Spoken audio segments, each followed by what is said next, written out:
தமிழுக்கு நிகர் தமிழே, தமிழனுக்கு நிகர் எவரே. 2 அடியில் நம்மால் எதுவும் செய்ய இயலாது என்று எண்ணும் மனிதனிடத்தில் 2 அடி குரலில் எதையும் நம்மால் செய்ய முடியும் என நம்பிக்கையை ஊக்குவித்தது திருக்குறள். வணக்கம் குழந்தைகளே. வணக்கம் பகலவன் ஐயா. இன்னைக்கான குறளை நம்ம பார்ப்போமா? ஓ, பார்க்கலாமே.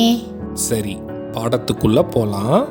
இன்னைக்கான குறள் அதிகாரம் 46, சிற்றினம் சேராமை.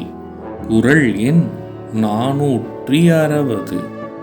நல்லினத்தின் ஊங்கும் துணையில்லை தீயினத்தின் அல்லல் படுப்பதூவும் இல். ஐயா, நீங்க சொன்ன இந்த குறளோட பொருள் என்ன? இதுக்கான பொருள், நல்ல இனத்தை சேர்ந்திருப்பதை போன்ற துணை உயிருக்கு வேறில்லை. தீய இனத்தை போல் தொல்லை தரும் பகையும் வேறெதுவும் இல்லை.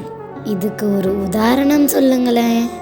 இதுக்கான உதாரணம், நல்ல எண்ணம் கொண்டவர்களுடன் பழகும் நட்பை விட பாதுகாப்பானது நம் உயிருக்கு வேறு எதுவும் இல்லை. கெட்ட எண்ணம் கொண்டவருடன் பழகுவதை விட ஆபத்து நம் உயிருக்கு வேறு எதுவும் இல்லை. நான் சொன்னது உங்களுக்கு புரிஞ்சுதா தீரன், இலக்கியா?